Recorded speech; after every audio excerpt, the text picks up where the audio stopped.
Hey folks, welcome to my channel. My name is Joy and thanks for tuning in.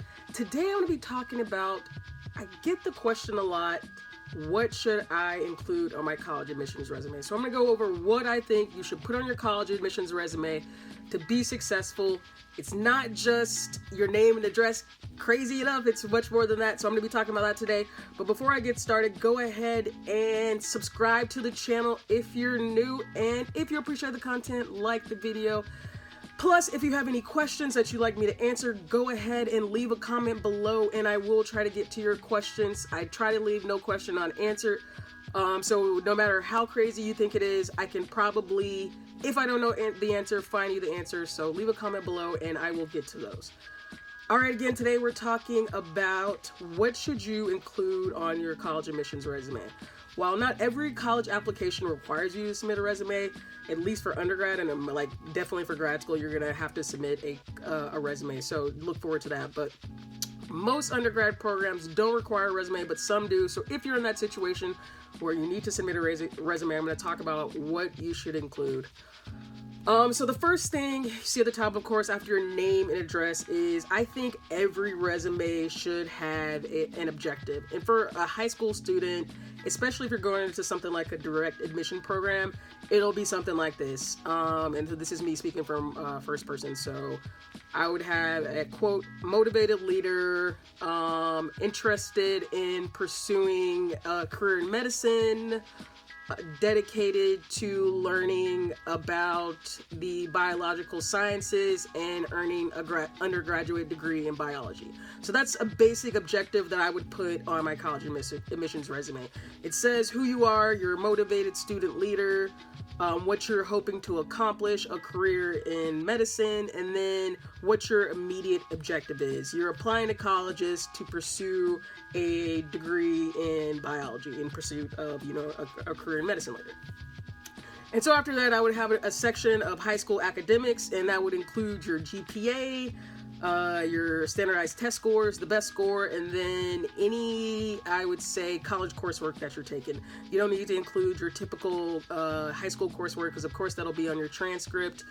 And then, of course, you'll submit college transcripts also, but I think because that's the most advanced coursework you've taken and very much related to the college coursework you will take, it's a good idea to include it, especially if you're going to be in a direct admission program. So what I mean by that is first GPA.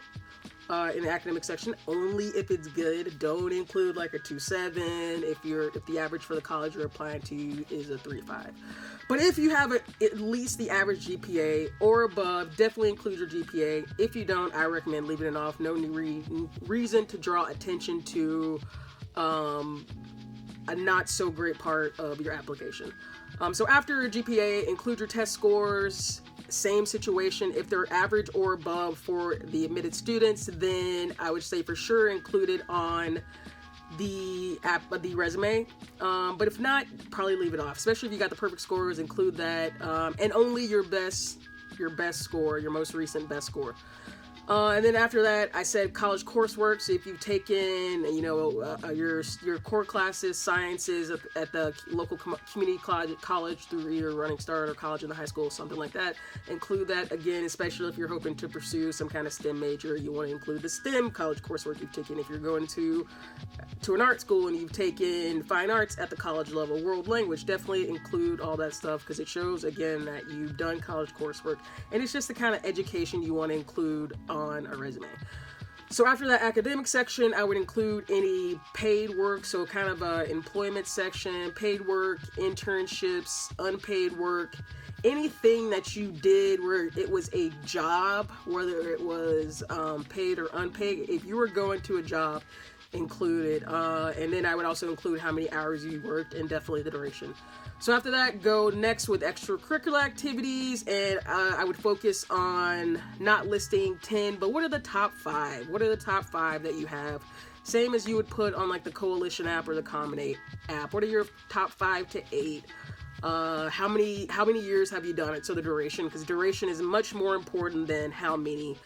We definitely like to see students who have participated in an activity for 3 to 4 years and then pursued some type of leadership position within that extracurricular activity. So if you're a football captain, president of the entrepreneurship club, if you have placed first at robotics, you want to include that stuff there. So again, if your entrepreneurship club, say entrepreneurship club, 9th, 10th, 11th, 12th grade year, current president, you participated in 3 state competitions and developed business that students worked on and earned $12,000 for our school scholarship fund. Like, that's the kind of information I would put in extracurricular activity section. Again, list 5 to 8, duration, any leadership positions, and a basic summary of what it is and why it's important to you. After that, I would include volunteer work, same sort of thing. Any volunteer work that is substantive that you participated in for a length of time. Again, maybe 3 to 5, maybe up to 8. Resume at this level should probably not be more than a page, so maybe keep it on the lower level since you'll have that information in your application overall anyway.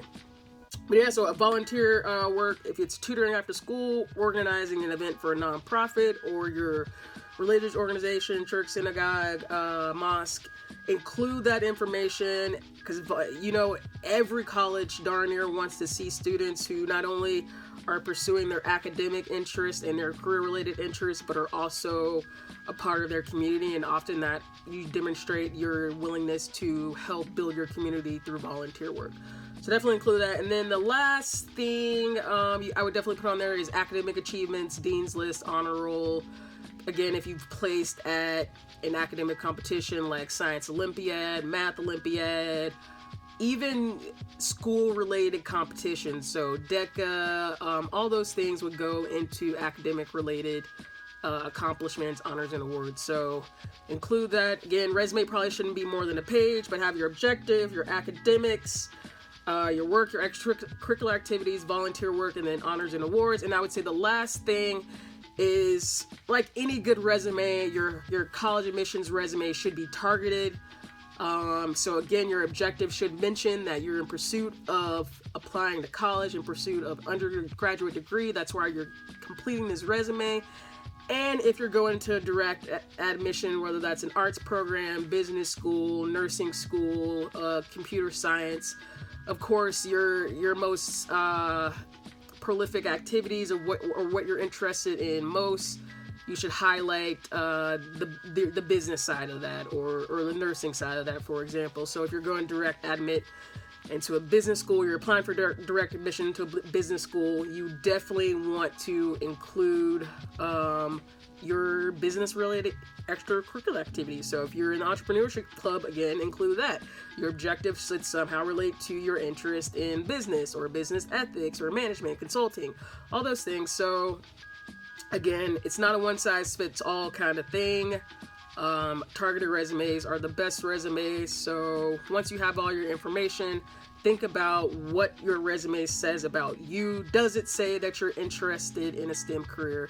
Does it say that you're interested in pursuing fine arts or being a literature major? Say about you. And that's really what you want to focus on. Don't hesitate to leave a comment below. I read through all of them and I try to get to answers as quickly as possible. Subscribe and like, and I will talk to you next time. Bye.